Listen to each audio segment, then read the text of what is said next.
Assalamualaikum dan salam Sarawakku sayang. Bersama saya Hafizah Munirah Mahram. Tumpuan berita. Premier Sarawak Datuk Petinggi Tan Sri Dr. Abang Abdul Rahman Zuhari Tun Datuk Abang Openg menyampaikan geran kerajaan sebanyak 10 juta ringgit untuk membantu sekolah persendirian Cina di negeri ini pada Khamis. Untuk rekod, kerajaan Sarawak telah menyalurkan bantuan kewangan sebanyak 52 juta ringgit bermula dari tahun 2014 sehingga kini. Sebelum itu, beliau menerima kunjungan hormat daripada Lembaga Pengurusan Persatuan Sekolah Menengah Cina Swasta Bersatu Sarawak di pejabatnya di Wisma Bapa Malaysia di Kuching.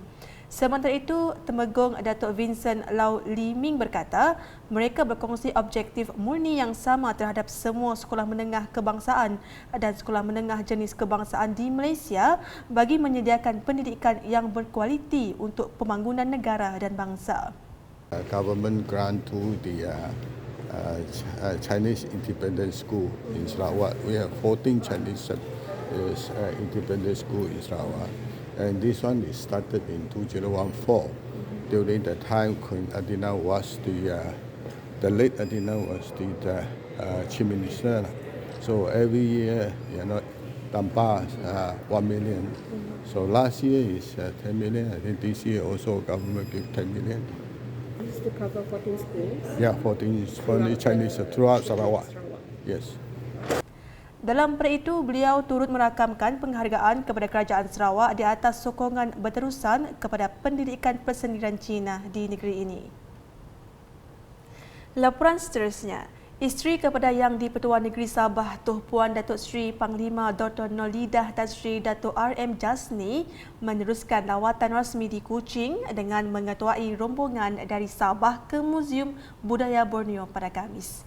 Ketibaan Tuh Puan Nolidah disambut oleh isteri kepada Menteri Pelancongan Industri Kreatif dan Seni Persembahan dan Menteri Belia Sukan dan Pembangunan Usahawan Sarawak Datin Sri Zuraini Abdul Jabbar. Sejurus tiba, Tuh Puan Nolidah melawat ke beberapa pameran sebelum menyertai acara sukan tradisional yang diadakan di tingkat kedua bangunan muzium itu. Rombongan kemudiannya menyertai persembahan tarian pelbagai etnik masyarakat Sarawak oleh kaki tangan Jabatan Muzium Sarawak. Selain itu, anak sulung kepada Yang di-Pertuan Negeri Sabah, Brigade General Alhambra Tun DSP Dr. Juhar turut berkesempatan bermain sapeh bersama Ervin Kaik, seorang pemain sapeh yang juga merupakan kaki tangan Jabatan Muzium Sarawak. Program tersebut turut disertai oleh isteri Premier Sarawak Puan Sri Datuk Amar Jumaani Tun Tuanku Bujang, Timbalan Setiausaha Kerajaan Sarawak Operasi Datu Dr. Sabariah Putit, isteri kepada Timbalan Premier Sarawak Datin Sri En Ong Siok Yen, isteri kepada Setiausaha Kerajaan Sarawak Datin Sri Baduyah Bujang serta div-div kenamaan lain. Pada sebelah malam pula, Tuh Puan Nolidah hadir ke majlis makan malam di bangunan Dewan Undangan Negeri Dun Sarawak. Dalam program berasingan, Tuh Puan Nolidah bersama 28 delegasi Gabungan Rakyat Sabah GRS telah mengadakan lawatan rasmi ke Pusat Kecemerlangan Teknikal Sarawak Sentex. Turut sama dalam lawatan itu adalah isteri Ketua Menteri Sabah dan isteri kepada Speaker Dun Sabah. Mereka disambut oleh isteri kepada Timbalan Premier Sarawak, Datuk Dayang Molia, Datuk Awang Daud dan Wakil Ketua Pegawai Eksekutif Sentex, Dr. Nadia Natra Musa. Setiba di Sentex, Tuh Puan Nolidah bersama delegasi diberikan taklimat khas mengenai Sentex serta program-program latihan yang ditawarkan di situ selaku pusat latihan teknikal milik Yayasan Sarawak. Para delegasi seterusnya dibawa melawat ke Digital Academy dan Heritage Technology and Gastronomy Academy dan melihat secara hand-on pembuatan tenunan songket Sarawak dan sulaman tudung keringkam oleh para pelatih Sentex. Semasa lawatan turut diadakan pertunjukan fashion dari Heritage Technology and Gastronomy Academy yang mempamerkan hasil dari songket Sarawak dan keringkam. Dalam perkara itu, pihak Sentex berharap dengan lawatan ini dapat memberi manfaat kepada negeri Sarawak dan Sabah dari segi perkongsian idea mengenai latihan warisan tradisi. Berita seterusnya, pendermaan organ merupakan satu tindakan yang mulia kerana ia dianggap sebagai satu penghormatan untuk membantu mengekalkan kehidupan orang lain. Bagaimanapun Timbalan Premier Sarawak Datuk Seri Dr. Sim Kuhian berkata, rakyat yang berikrar untuk menjadi penderma organ dan tisu ini masih lagi rendah berbanding dengan populasi di negeri ini. If you don't have a lot of organs available, the matching even harder. If you have a lot of organs available, at least you can match, and then your chances go up. So the organ transplant, right?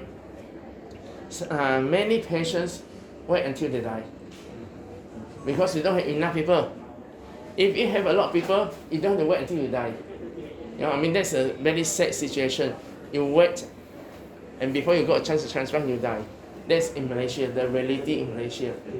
You know, but if everybody start pledging, and so that at least your good part when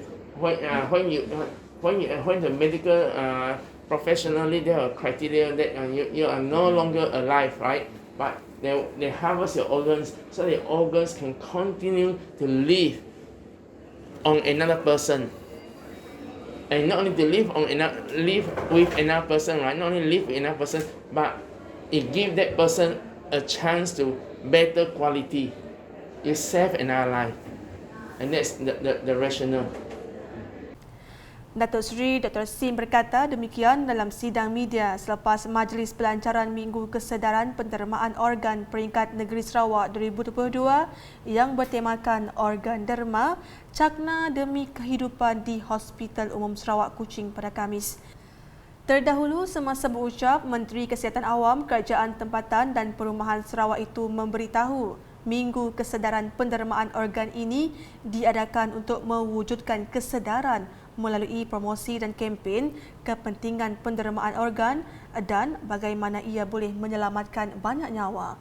Dalam pada itu, beliau turut menyuruh rakyat untuk memperkasakan diri mereka dengan pengetahuan mengenai pendermaan organ dan maklumat yang berkaitan. I also want to take this opportunity to call out everyone here today to empower yourself with the knowledge on what is organ donation and any information pertaining to this. www.dermaorgan.gov.my is an official Malaysian organ donation website where you can get information regarding organ donations. Sejurus selepas Majlis Pelancaran, Datuk Seri Dr. Sim telah menyempurnakan perasmian Pejabat Unit Perolehan Organ Hospital Umum Sarawak. Beliau berkata penubuhan unit perolehan organ di Hospital Umum Sarawak adalah satu langkah positif ke arah mewujudkan lebih banyak kesedaran dalam kalangan masyarakat dan untuk menyelaraskan dengan pusat sumber pemindahan negara apabila terdapat kes-kes penderma yang berpotensi. Laporan selanjutnya, Pusat Sokongan Sosial Komuniti CSSC yang pertama di Malaysia bakal beroperasi secara rasmi di Wisma Ho Ho Lim di Jalan Abel Kuching pada November 2022. Bagaimanapun, menurut Menteri Pembangunan Wanita, Kanak-kanak dan Kesejahteraan Komuniti Sarawak, Datuk Seri Fatimah Abdullah, operasi secara rintis pusat berkenaan akan bermula pada 28 September 2022. CSSC Kuching satu kerjasama public and private civil society. So we have swasta, pihak swasta membantu kita. We have NGOs as well. Bagi menyediakan dan juga kerajaan menyediakan satu pusat rujukan, sokongan dan intervensi sosial bersepadu dalam komuniti bagi kumpulan berisiko dan terkesan isu atau masalah sosial di Kuching melibatkan pelbagai agensi awam kerajaan persekutuan dan kerajaan Sarawak, agensi swasta, NGO, sukarelawan dan filantropis yang berkaitan. Beliau berkata demikian dalam sidang media selepas mempengerusikan mesyuarat penyelarasan persediaan pengoperasian Pusat Sokongan Sosial Komuniti Kuching yang diadakan secara hybrid di Kuching pada Rabu. Datuk Seri Fatimah juga memaklumkan CSSC Kuching akan menyediakan sebanyak 9 perkhidmatan kepada masyarakat. Ada 9 showcase bantuan, pusat latihan, tempat transit, pusat sehenti, soup kitchen, food bank, cafe belia, perkhidmatan psikologi dan counselling, and then we have the social enterprise. So this is the core services that is provided under CSSC. So it's integrated and it's under one roof. Beralih ke laporan berita mengenai penubuhan Jabatan Perikanan Sarawak yang dijangka dapat menjadi pemangkin kepada pembangunan sistem perikanan di negeri ini. Menteri Pemodenan Pertanian dan Pembangunan Wilayah Sarawak, Datuk Seri Dr. Stephen Rundi Utom berkata, Sarawak sudah menerima penurunan kuasa daripada Kerajaan Persekutuan di bawah Perjanjian Malaysia 1963 MA63 untuk melaksanakan urusan pelesenan perikanan laut dalam di negeri Sarawak. Jelasnya, perkara ini dapat memberikan manfaat kepada para nelayan tempatan untuk terus memperkembangkan industri perikanan di Sarawak. Jadi sekarang sudah ada itu employment, walaupun sekarang tetap temporarily kita coaching sehingga kita dapat membentuk jabatan perikanan sendiri. Sekarang LKM dan sebagainya, maka kita gunakan bentuk tapi urusnya drop. Sebab kita mempunyai seperti yang saya katakan tadi, mempunyai pantai yang luas. Dan bayangkanlah pantai Brunei tidak luas, tapi mereka ada aquaculture. Jadi kita perlu kuatkan dari segi perikanan. Dengan demikian, saya terima kasih kepada Kerajaan Persekutuan dan juga Kerajaan Negeri untuk memastikan kita mempunyai kuasa tertentu untuk kebaikan nelayan. Beliau berkata demikian ketika ditemui media selepas menyempurnakan Mini Convention Innovative and Creative Circle ICC peringkat Kementerian Pemodenan Pertanian dan Pembangunan Wilayah Sarawak tahun 2022 di Kuching pada Rabu. Sebelum itu, ketika berucap pada Mini Convention berkenaan, Datuk Seri Dr. Stephen memberitahu program tersebut dapat mewujudkan budaya kerja yang mantap, berinovasi, kreatif dan berpandangan jauh bagi meningkatkan kualiti kerja dan keberkesanan sistem penyampaian perkhidmatan agensi kerajaan kepada masyarakat. That creativity is important. The implication of what we do is very, very critical. If we talk about modernization of agriculture, where are we now? How was it before? What will be the future like? After your creativity, your innovativeness and so on, how are you going to change the whole scenario of agro sector? Therefore, we must put that into our mind. One, we must be very creative and work as a team. That's why you have been given a team. But this time around, only 3 agencies. Next time around, I want all the agencies to take part. Turut hadir Timbalan Menteri Pemodenan Pertanian dan Pembangunan Wilayah Sarawak Pemodenan Pertanian Datuk Dr. Abdul Rahman Ismail, Timbalan Menteri Pemodenan Pertanian dan Pembangunan Wilayah Sarawak Pembangunan Wilayah Martin Ben dan Setiausaha Tetap Kementerian Pemodenan Pertanian dan Pembangunan Wilayah Sarawak Datuk Edwin Abid.